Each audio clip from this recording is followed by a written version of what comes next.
Parishioners are able to get to know the sisters on a deeper, more personal level here at St. Augustine Catholic Church. But once the sisters step outside these church doors, they find themselves at the edge of Midtown ministering to people who might not have seen a sister before. Every dog is trained. Polaris, come! But not every dog becomes a service dog. In a matter of seconds, explorers can find anything from shark teeth to fossils, even animal bone.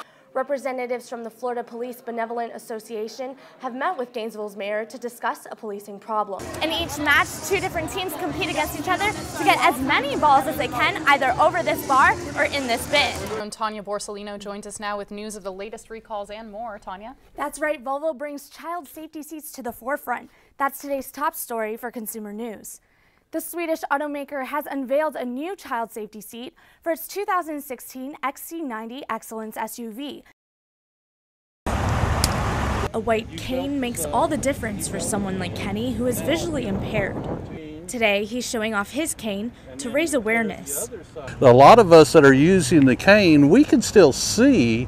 We're not totally blind, but getting across the street, we might not be able to see the cars or the trucks unless they're real loud. Florida law requires cars to come to a complete stop if they see someone walking with a white cane or guide dog. A lot of the public, they have never had any sort of experience with somebody who has a white cane. So there they are on the corner, white cane law, what is that? Oh, you have to cross the street and you can't see me. Gotcha, perfect. That's what today's all about. White Cane Safety Day urges people to try to appreciate what it's like to be blind. Participants are able to be led by someone who is visually impaired as they cross the street. And as soon as they're ready and they sense that traffic has stopped, they put their blindfolds on, grab their arm of the person who is guiding them, and start to walk, leaving it up to the rest of their senses to get them to the end of the road. Are we going? Oh! Differences in the texture of the road also help guide the visually impaired to their destination when out walking. Though they're very capable of maneuvering through everyday life on their own, how to use the computer talked to me. The mayor of Brooksville recognizes more can be done to improve safety. It's more easier if everything was on a parallel straight than to be catty-cornered on some corners and catty-cornered on nothing. So that gives us that opportunity to come back and look at downtown Brooksville to address that issue, to make things really straight. This day is supposed to show you what it's like to not be able to see, but it has proven to be an eye-opening experience. Tonia Borsellino, WUFT News. The students aren't the only ones excited about the VEX robotics competition today. This is a dream come true. After 18 months of planning, Dr. Owen Roberts is able to see his STEAM initiative coming to life. That's really about science, technology, engineering, and mathematics, and the A becomes the arts. The arts are very important in helping the whole child to be fully developed. Each team combines the 5 different categories to create the most effective robot in either an IQ or robotics challenge. Students competing in the IQ challenge use plastic robots. The more advanced robotics challenge focuses on programming with metal robots. In each match, two different teams compete against each other to get as many balls as they can, either over this bar or in this bin. Points are based on the color and placement of the ball moved, and students were able to plan, create, and test their robots prior to the competition. We started, I think in October, and we started working on the robots, and we had to build the robots basically, and then after a couple of weeks we were able to modify them.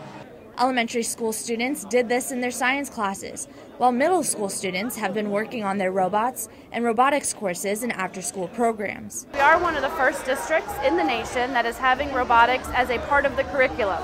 Jessica Mead says by the end of next year, all students, kindergarten through 12th grade, will have the opportunity to take robotics courses. Superintendent Roberts says this will all help students in the future. They're developing 21st century skills, the inspiration for what the future might be in their lives. And of course, what better way to do that through a project-based type learning experience that we are providing through robotics.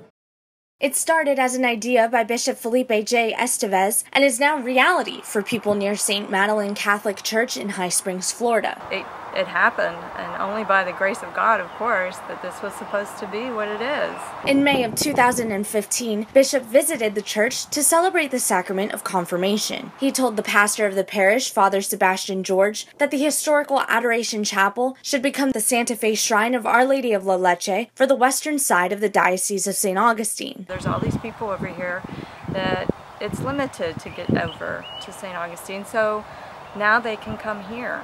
Like the shrine in St. Augustine, the Santa Fe Shrine takes its name from the Marian devotion of the Nursing Blessed Mother. It is also named after the 75-mile-long Santa Fe River that runs through High Springs. Bishop Estevez blessed the shrine on December 5, 2015, and people have walked through the doors ever since. We've told many people around Gainesville and many friends about the shrine, so that they can come and visit it as well and get the graces. Graces in the Jubilee Year of Mercy include a plenary indulgence. The shrine is one of the 7 churches in the diocese designated by Bishop Estevez to have the Holy Doors of Mercy.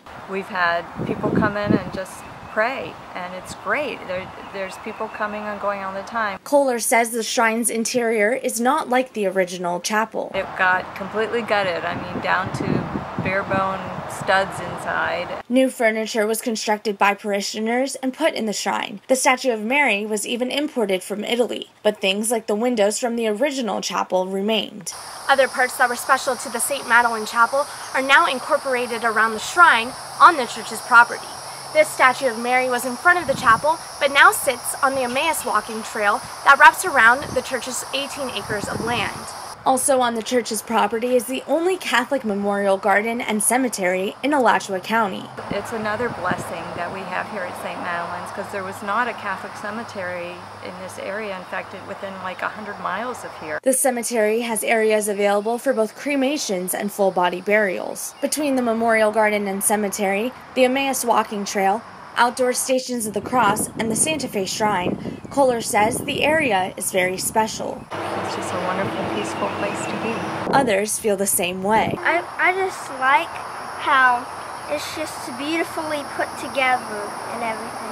People like young Hunter can enjoy the Santa Fe Shrine that is open daily. Soon they can also visit the Marian Grotto that is now being planned. I feel that there's going to be continuous miracles here, many gifts from God, and I think a lot of prayers are going to be answered. And much like the bishop, Hunter has an idea for anyone that is thinking of stopping by. I tell them, come on in. The chapel is always open for those who want to come. Tonia Borsellino, Diocese of St. Augustine.